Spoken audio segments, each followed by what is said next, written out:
नमस्कार, स्वागत है आपका के न्यूज। मैं हूं विशाल पंडित। आप देख रहे हैं देश की बात। रुक करते हैं इस वक्त की सुर्खियों का। म्यांमार में 7 तीव्रता का भूकंप, घर और मंदिर टूटे। बैंकॉक में भी इमारतें गिरी, चीन तक महसूस हुए झटके। कठुआ में एनकाउंटर, 3 आतंकी ढेर, 4 जवान शहीद। जैश के संगठन पीपुल्स एंटी फासिस्ट फ्रंट ने जिम्मेदारी ली। संसद में बजट सत्र का 13वां दिन, राज्यसभा में सपा सांसद के राणा सांगा को लेकर बयान पर हंगामा। भाजपा ने माफी की मांग की। ऑक्सफोर्ड में ममता बनर्जी का विरोध, छात्रों ने गो बैक के लगाए नारे। कोलकाता रेप मर्डर पर सवाल पूछे, ममता बोली यहां राजनीति ना करो। दिल्ली पुलिस ने केजरीवाल पर एफआईआर दर्ज की। राउज एवेन्यू कोर्ट ने दिए थे आदेश, सरकारी पैसे के गलत इस्तेमाल का आरोप। सबसे गर्म होगा साल 2025, मौसम विभाग का अनुमान। इस बार हीट वेव के दिन दुगने होंगे, 5-6 की जगह लगातार 10-12 दिन चले। देख रहे हैं के न्यूज, खबरों का सारथी। बैंकॉक, म्यांमार और थाईलैंड में आए खतरनाक भूकंप से भारी तबाही मचने की आशंका है। थाईलैंड से खतरनाक तस्वीरें सामने आई है। थाईलैंड की राजधानी बैंकॉक से एक वीडियो सामने आया है जिसमें एक बहुमंजिला इमारत को धड़ाम से जमीन पर गिरते हुए देखा गया है। नेशनल सेंटर फॉर सिस्मोलॉजी ने बताया कि शुक्रवार को म्यांमार और थाईलैंड में रिक्टर पैमाने पर 7.2 तीव्रता का खतरनाक भूकंप आया है। भूकंप पूरे देश में झटके महसूस, एनसीआर तक भूकंप के झटके महसूस किए गए हैं। सबसे खतरनाक बात यह है कि भूकंप का केंद्र जमीन से सिर्फ 10 किलोमीटर अंदर था, जिससे भारी तबाही की आशंका है।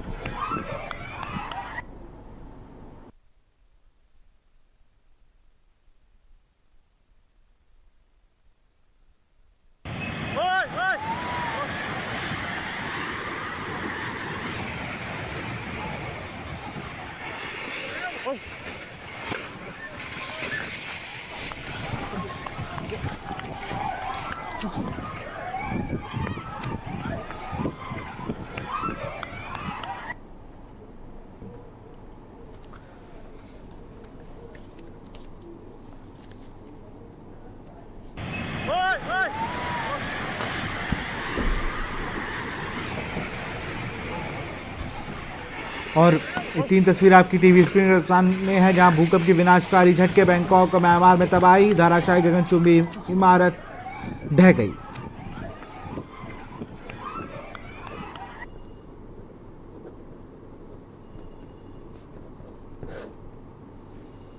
बैंकॉक और म्यांमार में भूकंप से तबाही।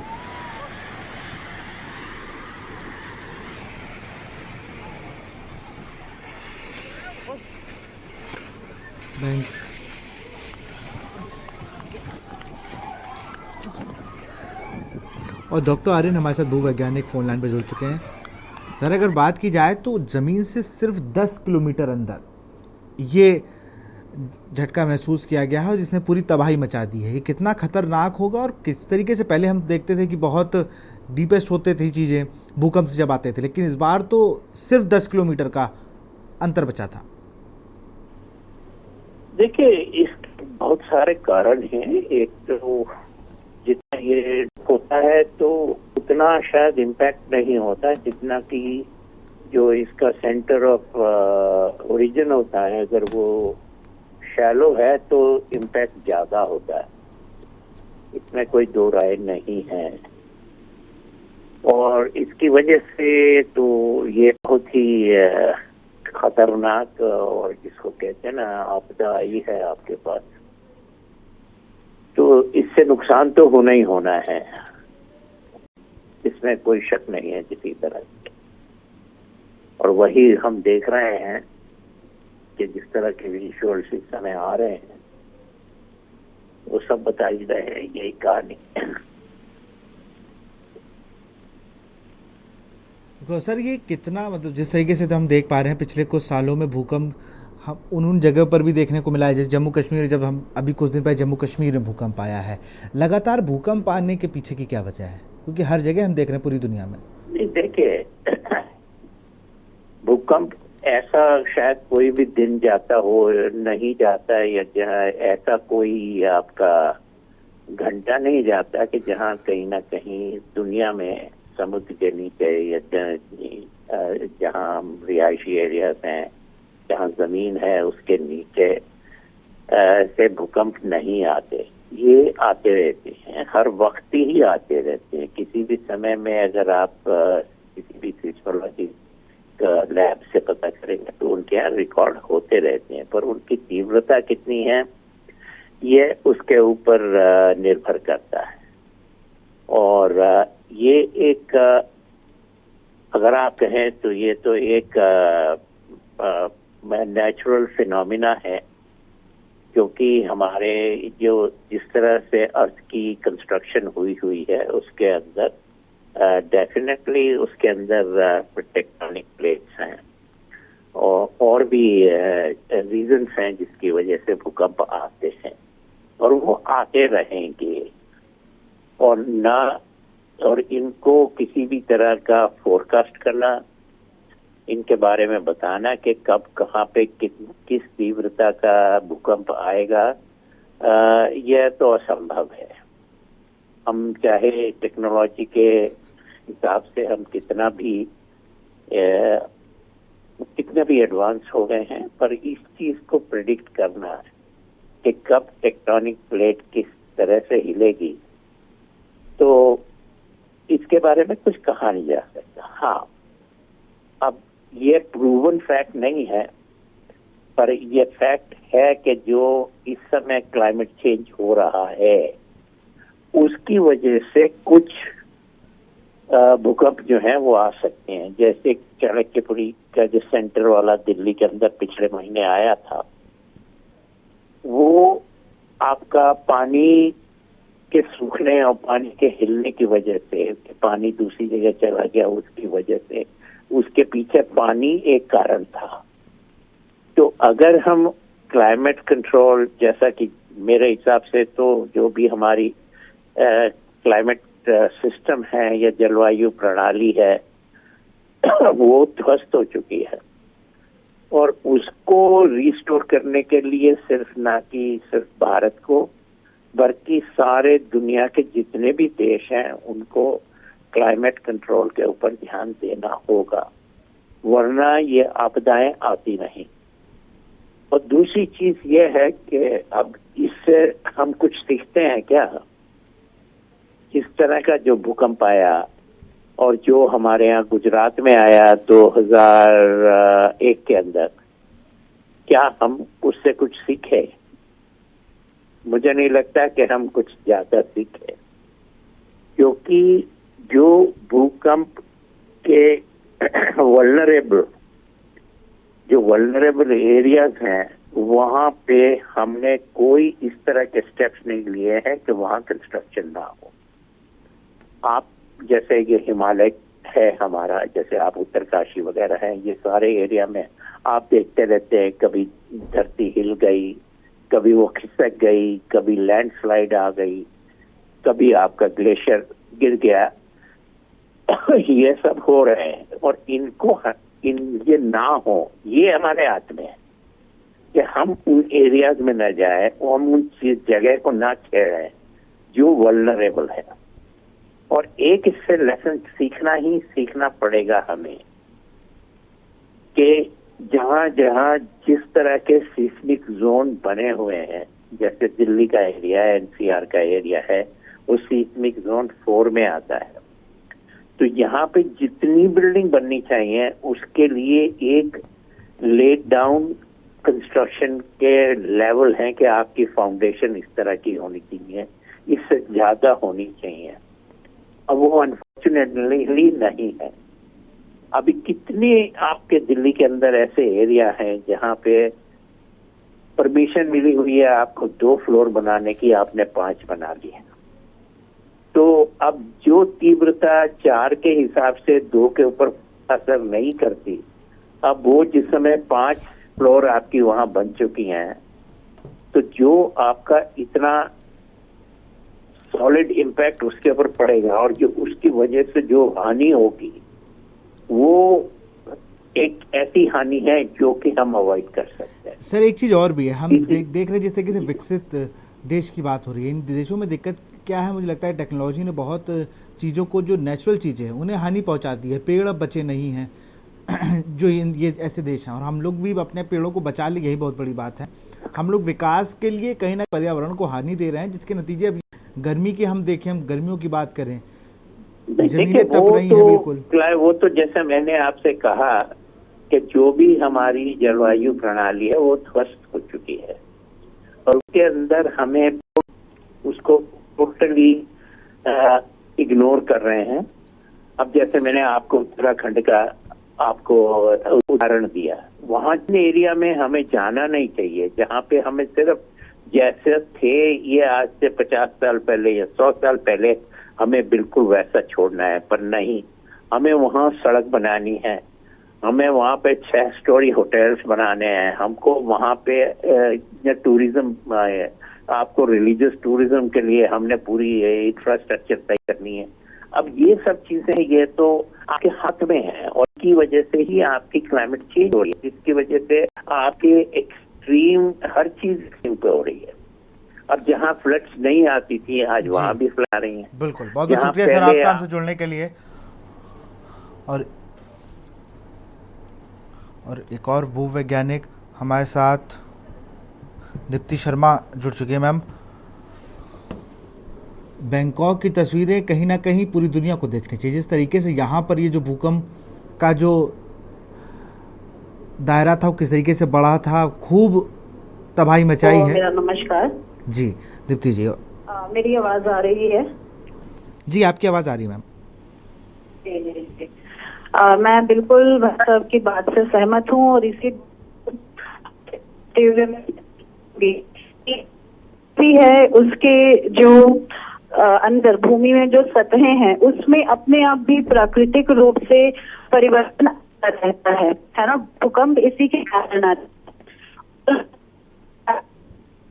के नाम पे भूमि का, मृदा का जिस तरह से क्षरण कर रहे हैं, कारण जो परिणाम है वो भूकंप के रूप में हमारे सामने आ रहे हैं। वृक्षों को हम काटते जा रहे हैं कि होती है, जमीन पर होती है कि वो चीजें जिससे धरती का आवरण खोखला हो रहा है, धरती की सतह खोखली हो रही है, कार्य में संलिप्त है। खदानें हैं, कोल माइन है, पेट्रोल है, डीजल है, हर चीज के लिए हम को खोखते हैं के बिना हैं हम जो भी हमारे स्रोत हैं उनका उपयोग करके जीवन चला सकते हैं। और इसका एक तरह से हम कह सकते हैं दोहन कर रहे हैं। तो जैसे हम इन लिप्त हैं, से भूकंप जैसी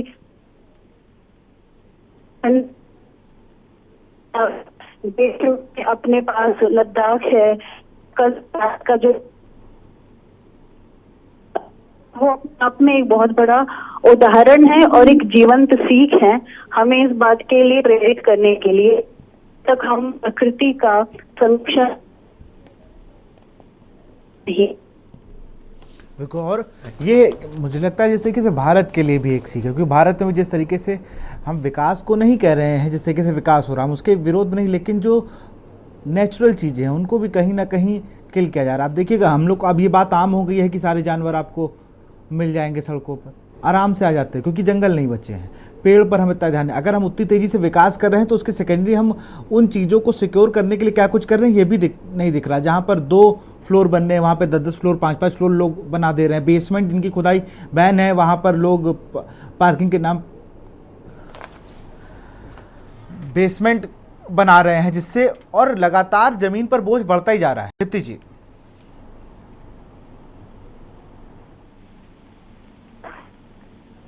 आप हमें सुन पा रही हैं?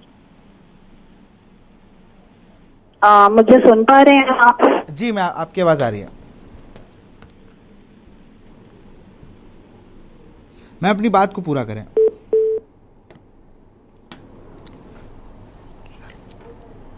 तो शायद संपर्क टूट गया है दीप्ति जी से।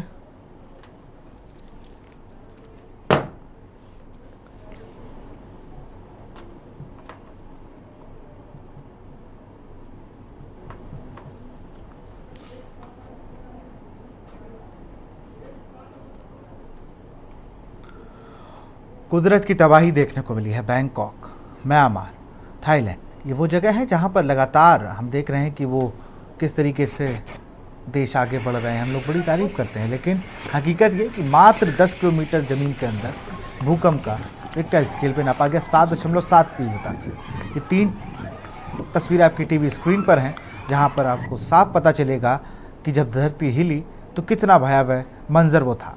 यहाँ पर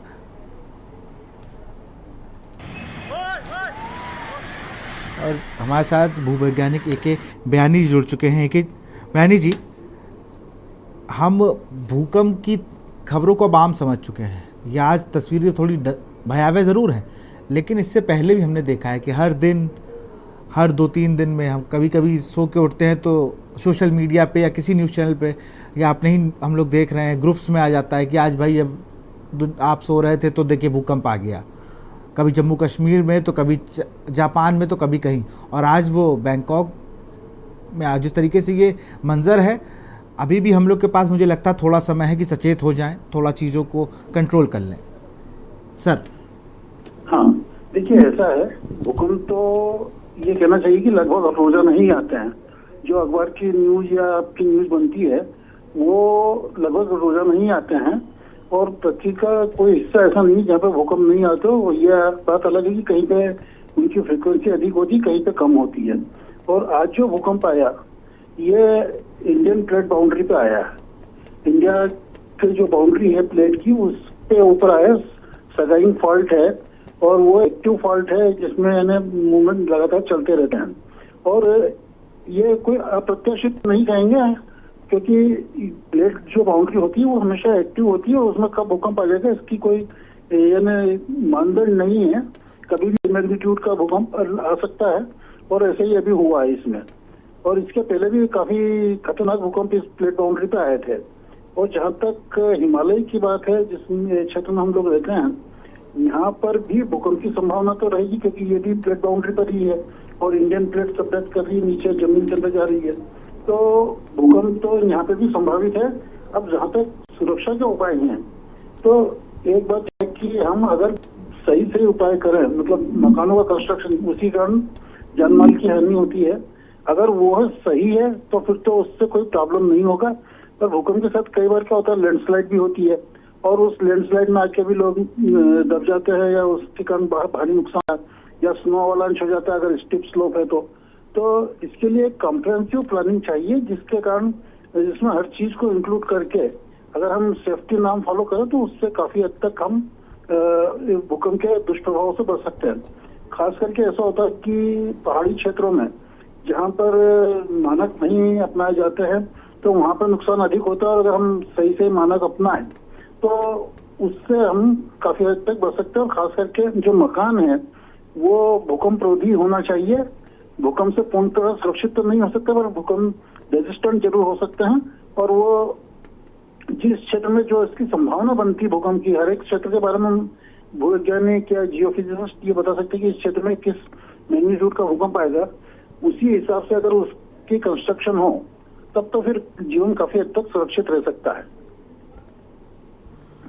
क्योंकि जिस तरीके से ये अब आम हो चुका है, ये पहले ऐसा नहीं होता था। पहले हम रेयर और रेयर सुनते थे कि आज यहाँ भूकंप आया, ये दिक्कत हुई, लेकिन अब हम जम्मू कश्मीर में भी ये देखते हैं, हम उत्तराखंड को भी फील करते हैं, हिमाचल की हम बात करें, हम नॉर्थ इंडिया में अगर बात करें, उत्तर प्रदेश की हम बात करें, दिल्ली बात करें, तो ये आम होता जा रहा है सर। मुझे लगता है जिस तरीके से बोझ बढ़ता जा रहा है धरती पर, अब नहीं ऐसा नहीं है, मैं आपको काट के बोल रहा हूँ, मैं ऐसा नहीं है जी, क्योंकि भूकंप तो देखिए अनादिकाल से आते रहेंगे जी। और ये भूकंप आते हैं, ये पृथ्वी की सक्रियता को बताते हैं। अगर पृथ्वी सक्रिय नहीं है तो फिर चांद जैसा हम डेड हो जाएंगे, और डेड होने के बाद कुछ समय तक तो ये हमारी एक्टिविटी चलेगी, पर उसके बाद फिर उसका दुष्प्रभाव पड़ना शुरू हो जाएगा जी। तो जहाँ तक पहले कम आते थे अब अधिक आते हैं, ऐसा भी नहीं है। ये अंतर आ गया कि पहले रिपोर्टिंग कम होती थी या हमारा संचार का साधन उतने नहीं थे, इसलिए बहुत बड़े भूकंप भी खबरों के हिस्से बनते थे, और जो छोटे मोटे भूकंप थे वो पता ही नहीं चलता था, आके चले जाते थे या वीरान इलाकों में आते थे। अब आबादी बढ़ गई तो इसलिए ये आवागमन की सुविधाएं बढ़ गई, संचार साधन बढ़ गए, इसलिए अब हमें छोटे से छोटा भूकंप वो भी पता लग जाता है। और हर रोज हजारों की तादाद में भूकंप आते हैं, और वैसे ही पहले भी आते थे, पर जो हजारों की तादाद में आते हैं उनका मैग्नीट्यूड काफी कम होता है, 1 या 2 के बीच के होते हैं वो। तो ऐसा नहीं कहेंगे कि हम टैलेंट कम पता था अब ज्यादा है। हाँ, ये है कि हमारी मॉनिटरिंग बहुत अच्छी हो गई थी, इसलिए हमें अब काफी जल्दी सूचनाएं मिल जाती है और काफी तेजी से वो सूचनाएं पूरे विश्व में फैल जाती है। बिल्कुल, बहुत बहुत शुक्रिया AK बयानी जी हमसे जुड़ने के लिए, बहुत बहुत शुक्रिया आपका।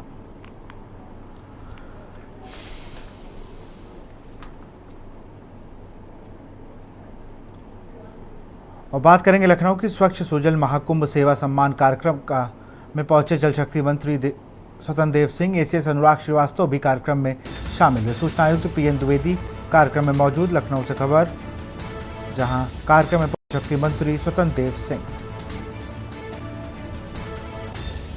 ACS अनुराग श्रीवास्तव भी कार्यक्रम में शामिल।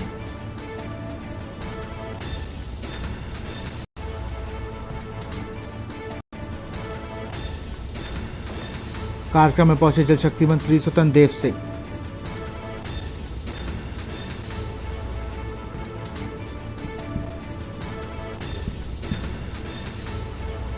सूचना आयुक्त PN द्विवेदी कार्यक्रम में मौजूद।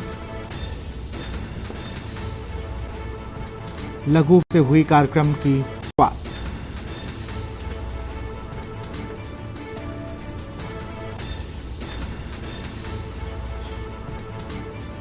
कार्यक्रम में पहुंचे जल शक्ति मंत्री स्वतंत्र देव सिंह, ACS अनुराग श्रीवास्तव भी कार्यक्रम में मौजूद।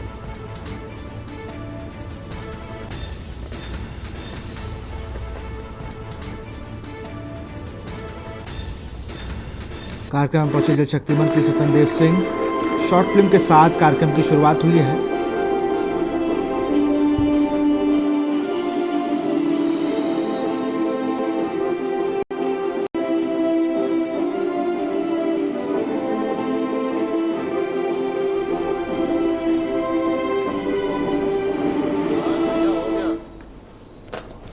जल समाधान करता। और यहाँ रुकते एक छोटे से ब्रेक के लिए। आप देख रहे हैं के न्यूज, खबरों का साथी। ब्रेक के बाद आपका स्वागत है। लखनऊ से खबर है, डिफेंस कॉरिडोर घोटाले में दोषियों पर कार्रवाई। राजस्व विभाग ने 16 अफसरों पर कार्रवाई का भेजा है पत्र। तत्कालीन DM समेत कई अफसरों पर होगी कार्रवाई। भूमि अधिग्रहण घोटाले की रिपोर्ट 2024 में शासन को भेजी गई। अधिकारियों की मिली भगत से मुआवजा दस्तावेज में हेरफेर। तहसील में अफसरों ने रिश्तेदार नौकरों को दिलाई भूमि। भूमाफिया अधिकारियों ने करोड़ों का मुआवजा हड़पा। DM, SDM, तहसीलदार, लेखपाल समेत कई आरोपी।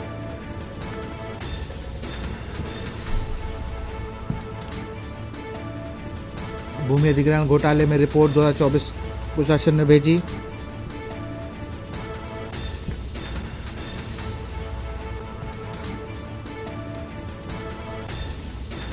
तहसील के अफसरों ने रिश्तेदार नौकरों को दिलाई भूमि।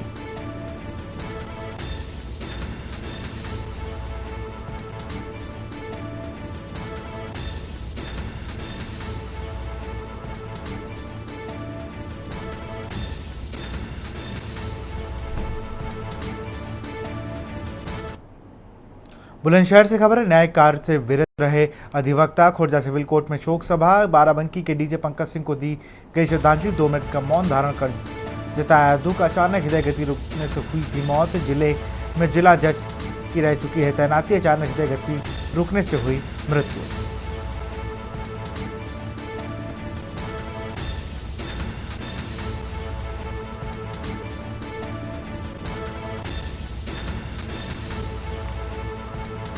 दो मिनट मौन धारण कर जताया दुख।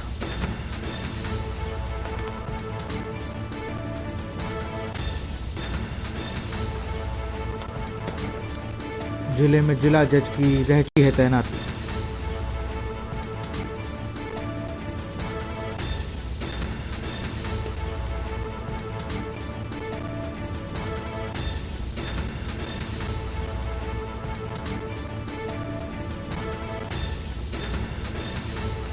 खुर्जा सिविल कोर्ट में की शोक सभा।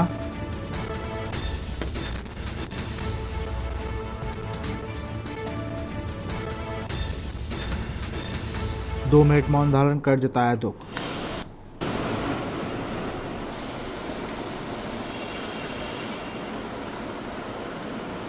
पूरा मामला यह है कि हमारे जनपद बुलंदशहर के पूर्व लोकप्रिय जिलाध्यक्ष थे जो 23-24 में यहाँ रहे, श्री पंकज सिंह, वो वर्तमान समय में बाराबंकी में तैनात थे।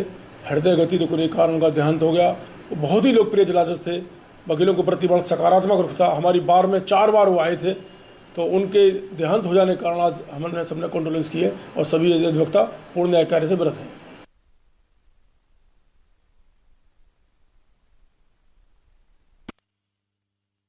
लखनऊ से खबर। अखिल भारतीय विद्यार्थी परिषद ने खोला मोर्चा। समाजवादी पार्टी के खिलाफ खोला मोर्चा। सपा सांसद के राणा सांगा पर विवादित बयान पर बवाल। विद्यार्थी परिषद के कार्यकर्ताओं ने किया प्रदर्शन। भाजपा मुख्यालय के पास किया प्रदर्शन करते हुए की मांग, सांसद माफी मांगे। अगर माफी नहीं मांगते हैं तो देशव्यापी आंदोलन होगा।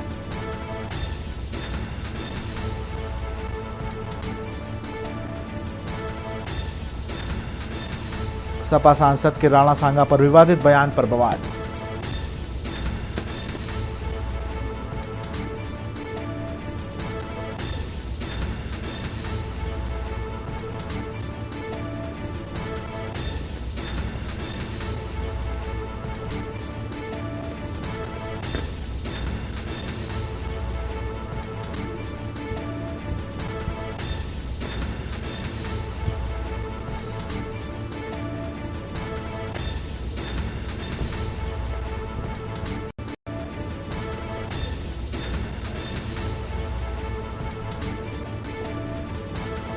समाजवादी पार्टी के खिलाफ खोला मोर्चा।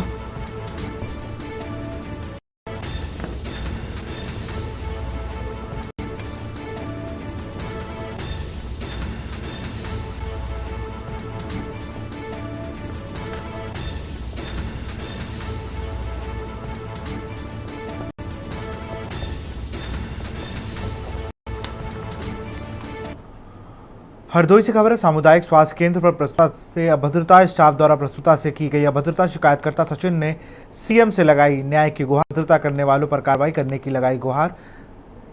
तैनात स्टाफ ने मेरी पत्नी से अभद्रता की। पीड़ित दुर्व्यवहार के बाद पत्नी को निजी अस्पताल में लेकर गए। निजी अस्पताल में संसाधन न होने से मेरे बच्चे की मौत हुई। आशा बहु डॉक्टर प्राइवेट अस्पताल में मरीज भेजते थे। हरदोई के सामुदायिक स्वास्थ्य केंद्र पालिका का मामला।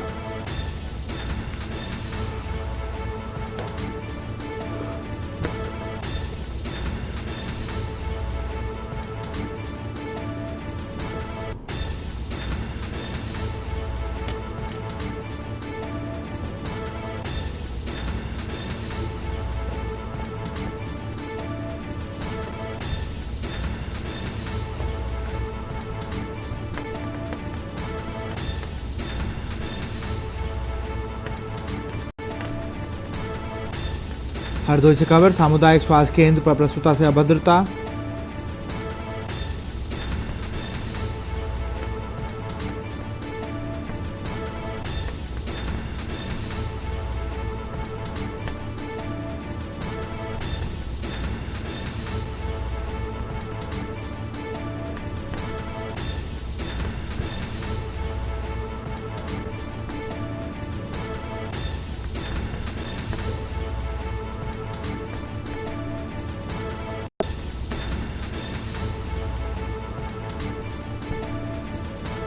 निजी अस्पताल में संसाधन न होने से हुई बच्चे नवजात की मौत। सासा बहु डॉक्टर प्राइवेट अस्पताल में भेजते हैं मरीज।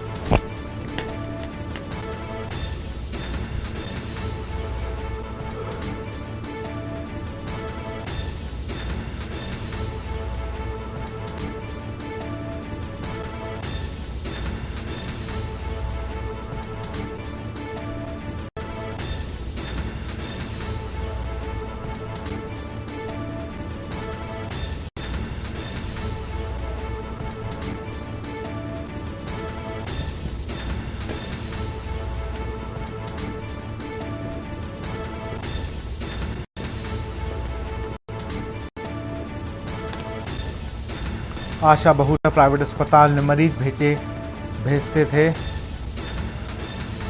हरदोई से खबर है। सामुदायिक स्वास्थ्य केंद्र पर प्रस्तुता से अभद्रता। और इसी खबर पर अधिक जानकारी के साथ हरदोई समाज संवाददाता अंबुज मिश्रा जुड़ चुके हैं। अंबुज, अगर बात की जाए तो यहाँ पर गंभीर आरोप लगाया है पीड़ित ने। उसने कहा कि जो आशा बहु और जो अन्य स्टाफ है वो प्राइवेट हॉस्पिटल्स में मरीजों को भेजते हैं। पद की पाली सामुदायिक स्वास्थ्य केंद्र का है, जहां पर एक प्रसूता गई थी प्रसव के लिए। वहां पर जो मौजूद डॉक्टर, स्टाफ, नर्स व अन्य जो लोग थे सामुदायिक स्वास्थ्य केंद्र पाली के, उसके द्वारा अभद्रता की गई।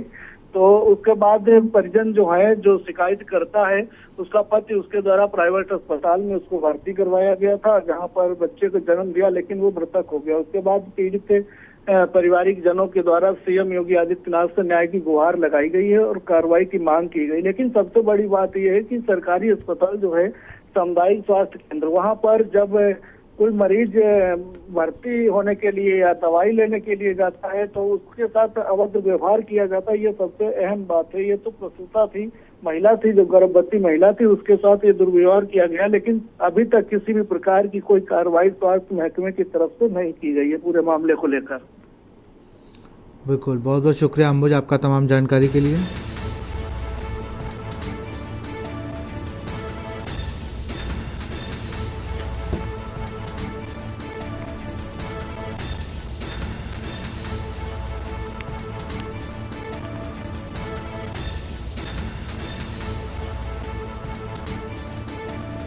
स्टाफ द्वारा प्रसूता से की गई अभद्रता।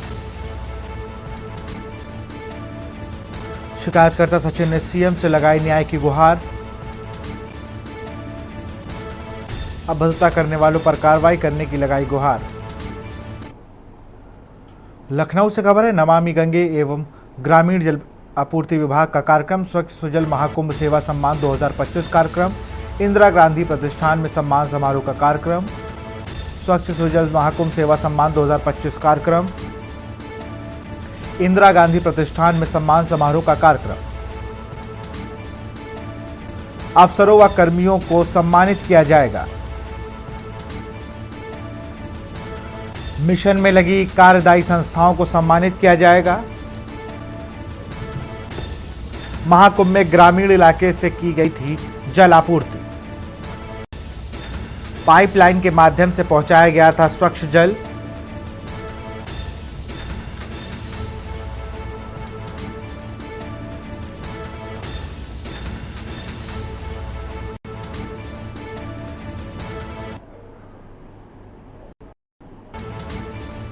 और इसी बीच लखनऊ से एक और खबर आ रही है। खबर आपको लखनऊ से बता रहे हैं, जहां पर स्वच्छ सुजल महासेवा सम्मान कार्यक्रम में पहुंचे जल शक्ति मंत्री स्वतंत्र देव सिंह। एसीएस अनुराग श्रीवास्तव भी कार्यक्रम में शामिल। सूचना आयुक्त पीएन द्विवेदी कार्यक्रम में मौजूद। कार्यक्रम में पहुंचे जल शक्ति मंत्री स्वतंत्र देव सिंह। एसीएस अनुराग श्रीवास्तव भी कार्यक्रम में शामिल। सूचना आयुक्त पीएन द्विवेदी भी कार्यक्रम में पहुंचे हैं।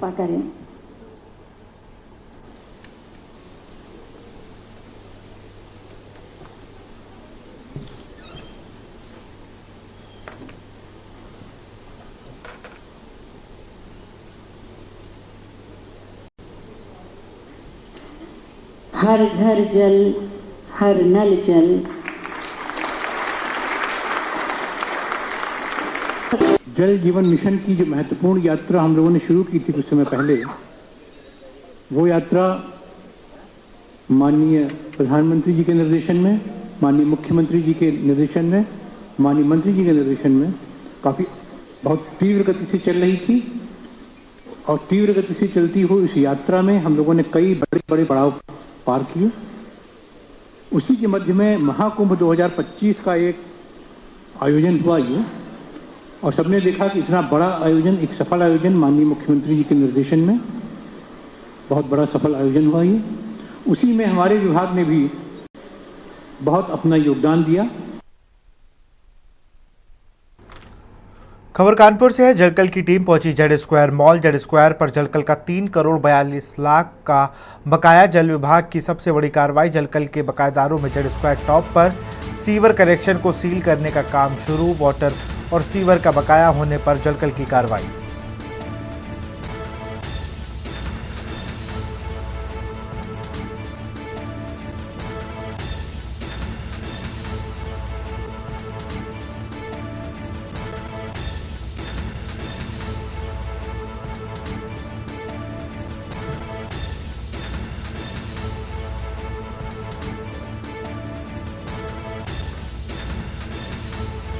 सीवर कनेक्शन को सील करने का काम शुरू।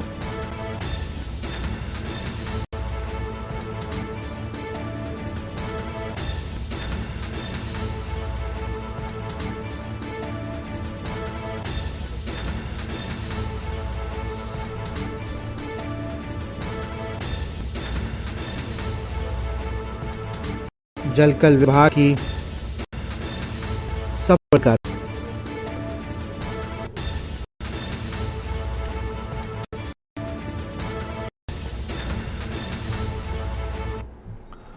गाजियाबाद से खबर है। पीएम आवास के बाहर धरना देंगे एमएलए समर्थक। समर्थन में आयोजित पंचायत में किया गया ऐलान। 13 अप्रैल को पीएम से मिलने रवाना होंगे 20 लोग।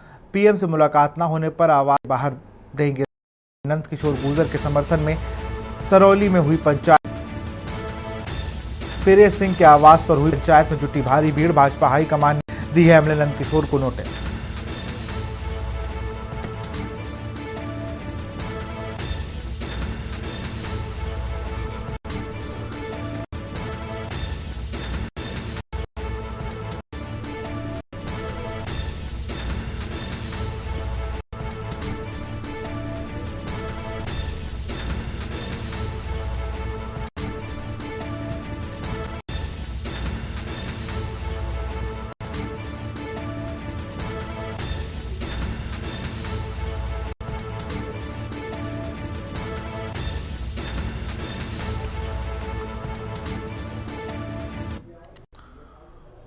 इसी बीच नेपाल से खबर आ रही। खबर को नेपाल बता रहे हैं।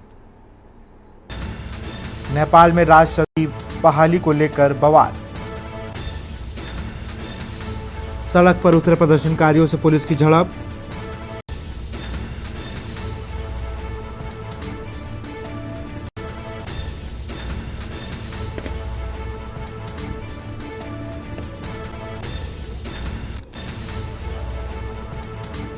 काठमांडू में राजतंत्रवादी और लोकतंत्रियों का प्रदर्शन।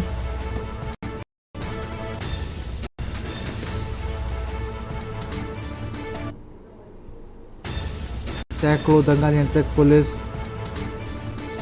कर उतरी है। पुलिस ने बवाल करने वाले लोगों को हिरासत में लिया। नेपाल में राजतंत्र की बहाली को लेकर बवाल।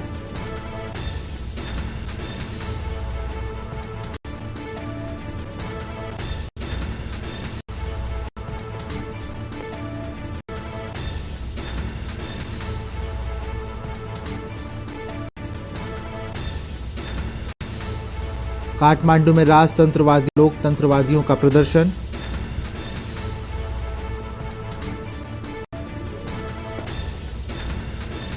और इसी बीच महाराजगंज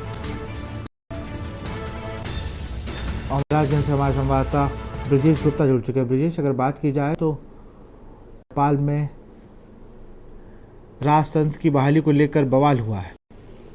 जी बिल्कुल, आपको बता दें विशाल कि जो नेपाल में राही पहले से चला था उस लेके जो है वहाँ के लोग जो है यह मांग कर रहे हैं कि नेपाल में जो है राजतंत्र लगाया जाए।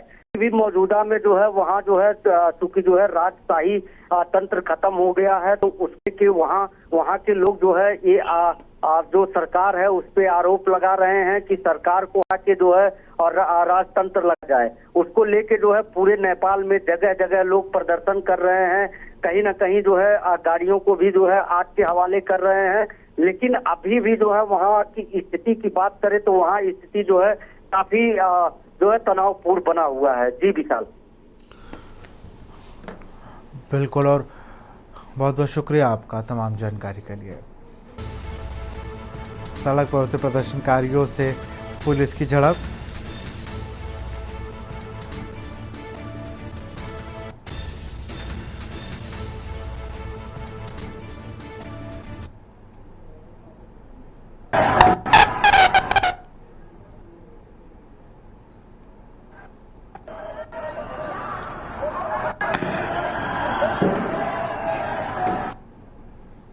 बाराबंकी से खबर है। दोना पत्तल की दुकान में लगी आग। शॉर्ट सर्किट से लगी भीषण आग। लाखों का सामान जलकर हुआ राख। सूचना पर पहुंची फायर ब्रिगेड की टीम आग बुझाने में जुटी। फायर ब्रिगेड की टीम लोनी कटरा थाना के दहिया चौराहे का ये पूरा मामला।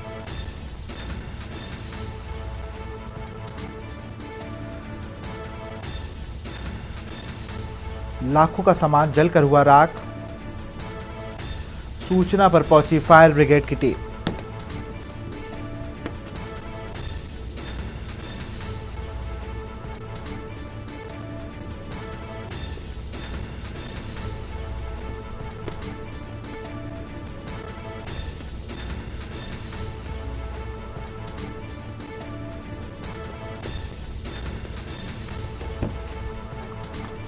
अमरोहा से खबर है, मुस्लिम समुदाय के दो पक्षों में मारपीट। पुरानी रंजिश के चलते दो पक्षों के बीच हिंसक झड़प।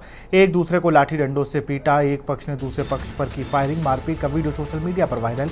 मारपीट में 12 लोग घायल, अस्पताल में भर्ती। पुलिस ने दोनों पक्षों से 5 आरोपियों को हिरासत में लिया।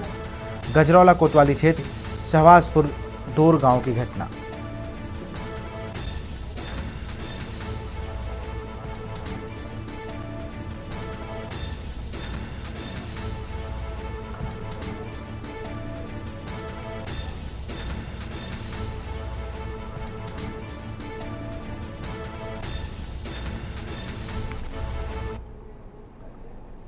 हरदोई से खबर है, डीएम ने वेयर हाउस का किया त्रैमासिक निरीक्षण। डीएम मंगला प्रसाद सिंह ने वेयर हाउस का किया निरीक्षण। राजनीतिक दलों के प्रतिनिधियों के साथ किया निरीक्षण। डीएम ने ईवीएम वीवीपैट का किया निरीक्षण। डीएम ने आवश्यक दिशा निर्देश दिए, वहीं मौजूदा कर्मचारियों को निर्देश दिए और राजनीतिक दलों के साथ जानकारियां दी। डीएम ने साझा करते हुए बताया कि संबंधित अधिकारी राजनीतिक दलों के प्रतिनिधि भी मौजूद रहे।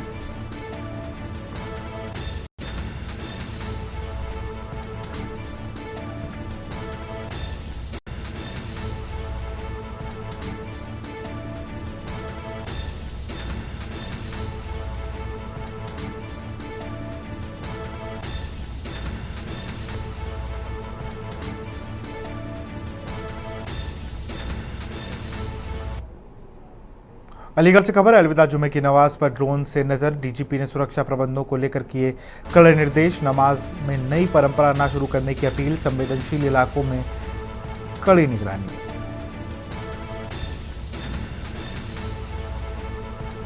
नमाज में नई परंपरा शुरू करने की अपील। संवेदनशील इलाकों में रखी गई नजर। अलीगढ़ से खबर, अलविदा जुमे की नमाज पर ड्रोन से नजर।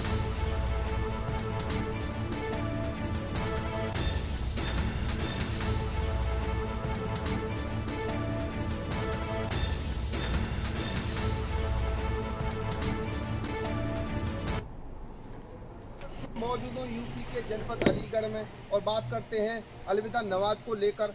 उत्तर प्रदेश के मुख्यमंत्री योगी आदित्यनाथ ने और उत्तर प्रदेश के डीजीपी प्रशांत कुमार ने अलविदा नमाज और ईद को लेकर पहले ही सख्त निर्देश दिए हैं कि किसी तरह की नमाज में गड़बड़ी करने वालों पर सख्त कार्रवाई की जाएगी। और उन्होंने साफ शब्दों में कहा है कि कोई भी नई परंपरा शुरू नहीं की जाएगी। उसी को लेकर उत्तर प्रदेश के तमाम जिला अधिकारियों और एसएसपीओ को निर्देश दिए हैं कि तमाम पहलुओं पर नज़र रखते हुए और अलविदा नमाज को सही तरीके से कराया जाए। और अगर किसी तरह की कोई भी कहीं अभद्रता या माहौल बिगाड़ने की कोशिश की जाए तो उनके खिलाफ सख्त कार्रवाई की जाए। तो उसको लेकर बात की जाए, जनपद अलीगढ़ की तमाम मस्जिदों पर सुरक्षा बल भारी तादाद में तैनात किया गया है। किसी तरह की कोई भी कोताही कोई भी छूट नहीं दी गई है। अगर बात की जाए जनपद अलीगढ़ के डीएम संजीव रंजन और एसएसपी संजीव सुमन लगातार यहाँ मॉनिटरिंग कर रहे हैं। अगर बात की जाए डीआईजी प्रभाकर चौधरी, वो भी लगातार यहाँ तमाम अधिकारियों से संपर्क बनाए हुए हैं। जबकि कमिश्नर मंडल आयुक्त की बात करें संगीता सिंह की, वो भी तमाम अधिकारियों के साथ पहले से ही मीटिंग करी।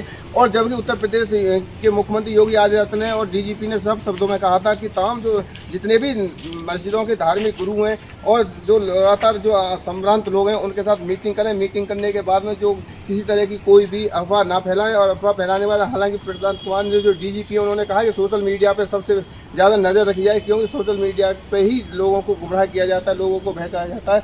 और तो उन्होंने सोशल मीडिया पर अफवाह फैलाने वालों के खिलाफ भी सख्त कार्रवाई करने के निर्देश दिए हैं। अब अलविदा जुमा को लेकर अगर बात की जाए, जनपद अलीगढ़ में पुलिस प्रशासन ने कमर कस लिया। तमाम मस्जिदों पर चप्पे चप्पे में पुलिस बल तैनात किया है, क्योंकि अलविदा नमाज का टाइम समय होने ही वाला है। उसी को लेकर अगर बात की जाए, जनपद अलीगढ़ में सुरक्षा व्यवस्था के पुख्ता इंतजाम किए हैं। Anil Meena, news India, Aligarh. रायबरेली में अलविदा नमाज, नवरात्रि और ईद के पर्व को लेकर जिला प्रशासन ने सुरक्षा के कड़े इंतजाम किए हैं। मस्जिद के आसपास सुरक्षा कर्मियों की तैनाती की गई है और ड्रोन कैमरे से पुलिस निगरानी रखी हुई है। सीओ सिटी ने बताया कि हिंदू और मुस्लिम धर्मगुरुओं के साथ बैठक की गई और अराजकता फैलाने वालों के खिलाफ सख्त कार्रवाई की जाएगी। सोशल मीडिया पर निगरानी रखने के साथ ही विवादित पोस्ट डालने वालों पर भी कार्रवाई की चेतावनी दी गई है। सीओ सिटी ने कहा कि सड़क पर कोई भी नमाज नहीं पढ़ेगा और शासन की गाइडलाइन का पालन करवाया जाएगा। नवरात्रि के दौरान मंदिरों के आसपास महिला पुलिसकर्मियों की तैनाती की जाएगी। रायबरेली पुलिस ने लोगों से आपसी सौहार्द बनाए रखने की अपील की। देखिए, अलविदा की नमाज है, इसके लिए इसकी पूर्व संध्या में ही हमारी जो स्थानीय पुलिस है उसके द्वारा और जो पीएसी और क्यूआरटी के हमारे जवान हैं उनके द्वारा जो भी सेंसिटिव इलाके हैं वहाँ पे पेट्रोलिंग की गई थी और जहाँ पर भी लोग थे वहाँ के उनसे वार्ता कर ली गई है। जो पीस कमेटी की मीटिंग भी की गई है और जितने भी धर्मगुरु हैं, चाहे वो हिंदू धर्म से संबंधित हो या जो है मुस्लिम धर्म से संबंधित हो, उनसे वार्ता कर ली गई है। उनको जो भी शासन के निर्देश हैं उनके विषय में अवगत करा दिया गया है और इसको जो है जो भी हमारे मस्जिद हैं वहाँ पे ड्यूटियाँ तैनात कर दी गई हैं ताकि हम इसको सबसे संपन्न करा सकें। सड़कों पर नमाज क्या देखिए, सड़कों पे कोई किसी तरह की कोई नमाज नहीं पढ़ी जाएगी। इसके लिए क्लियर इंस्ट्रक्शंस हैं और पूर्व में भी ये इंस्ट्रक्शंस मिलते रहे, सबको बताया जाता है। सड़कों पे किसी तरह की नमाज नहीं होगी, सभी नमाज जो भी नमाज है वो मस्जिदों में ही पढ़ी जाएगी। जुम्मे की आज जहां आखिरी नमाज होनी है उसको लेकर के आज रायबरेली जिला प्रशासन पूरी तरह से अलर्ट मोड पे दिखाई दे रहा है। आपको बता दें कि जुम्मे की आज आखिरी नमाज है, वहीं नवरात्रि और ईद का पर्व है, जिसको लेकर के रायबरेली जिला प्रशासन पूरी तरह से मुस्तैद दिखाई दे रहा है। सभी मस्जिदों में सुरक्षा व्यवस्था के व्यापक इंतजाम भी कर लिए गए हैं। इस समय हम रायबरेली जिले के एक मस्जिद में मौजूद हैं, जहाँ आप देख सकते हैं कि अभी कुछ ही समय बाद यहाँ पे जुम्मे की नमाज पढ़ी जाएगी, जिसको लेकर के तैयारियाँ यहाँ पे शुरू कर ली गई हैं। वहीं सुरक्षा व्यवस्थाओं की अगर बात की जाए तो यहाँ पे पुलिस की भी तैनाती की गई है और देखा जाए तो रायबरेली जो जिला प्रशासन है वह पुलिस प्रशासन पूरी तरह से अलर्ट मोड पे दिखाई दे रहा है। वहीं बताया जो है सोशल मीडिया पर भी पुलिस की पूरी तरीके से निगरानी है ताकि किसी भी प्रकार की जो अराजकता है वो न फैल सके, उसको भी लेकर के रायबरेली पुलिस ने इंतजाम कर लिए गए हैं। ड्रोन कैमरे की नज़र से जो है पूरी निगरानी की जा रही है। आज जुम्मे की नमाज है, उसको लेकर के तो कहीं ना कहीं रायबरेली पुलिस प्रशासन पूरी तरह से अलर्ट मोड पे है। वहीं देखा गया है कि सड़कों पे जो नमाज अदा करते हैं उनको भी लेकर के हिदायत दी गई है। साथ ही साथ जिला प्रशासन के द्वारा जो है धर्म गुरुओं से बैठ करके बात की गई है, क्योंकि 30 तारीख से जो है नवरात्रि की भी शुरुआत होनी है और ईद का भी पर्व है। इसको लेकर के रायबरेली जिला प्रशासन ने पूरी तरह से सुरक्षा व्यवस्था के व्यापक इंतजाम कर लिए गए हैं। पीएसी और जो है पुलिस बल की यहाँ पे जो है लगा रखी है ताकि किसी भी प्रकार के यहाँ पे कोई जो है अराजकता तो न सके। संवेदनशील व असंवेदनशील जो इलाके हैं वहाँ पे भी लगातार पुलिस जो है फ्लैग मार्च। केशवानंद शुक्ला के न्यूज़ रायबरेली। मथुरा के कौंसी कला थाना क्षेत्र के मुस्लिम बाहुल्य मोहल्ला निकासा में गुरुवार रात पुलिसकर्मियों से विवाद के बाद मारपीट और पथराव की घटना सामने आई। सादा वर्दी में 3 पुलिसकर्मी मोहल्ले में गए थे जहां उनके साथ मारपीट की गई, जिसमें 2 पुलिसकर्मी घायल हो गए। सूचना मिलने पर जब दरोगा मौके पर पहुंचे तो उनकी गाड़ी पर भी पथराव कर दिया गया, जिससे 2 पुलिसकर्मी चोटिल हो गए। पुलिस ने इस मामले में 24 नामजद और दर्जनों अज्ञात लोगों के खिलाफ रिपोर्ट दर्ज कराई है। थाने से भारी पुलिस बल भेजा गया और आरोपियों की पहचान की जा रही है। थाना प्रभारी ने कहा कि जल्द ही आरोपियों को गिरफ्तार किया जाएगा।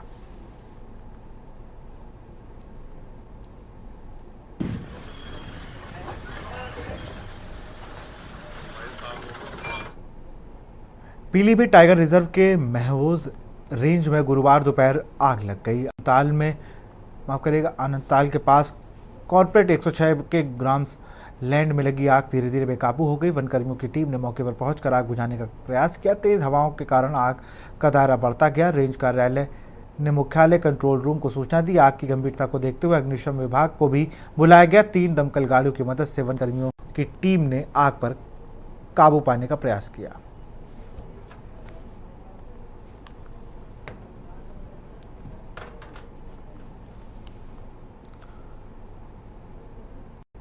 पीलीभीत टाइगर रिजर्व की माला रेंज क्षेत्र में शुक्रवार सुबह एक तेंदुए का शव मिलने से हड़कंप मच गया। चुड़ैला बंजरिया गांव की माइनर नहर में सुबह 9 बजे ग्रामीणों को तेंदुए का शव उतराता हुआ दिखाई दिया। ग्रामीणों की तुरंत वन विभाग को इसकी सूचना दी। सामाजिक वानिकी के डीएफओ भरत कुमार ने बताया कि सूचना मिलते ही मौके पर वन विभाग की टीम को भेजा गया। प्राथमिक जाँच में सामने आया है कि तेंदुआ पानी के बहाव के साथ नहर में आया है। वन विभाग मामले की गहन जांच कर रहा है। यह क्षेत्र आबादी वाला इलाके में स्थित है, जहां सुबह के समय ग्रामीण अपने खेतों की ओर जा रहे थे।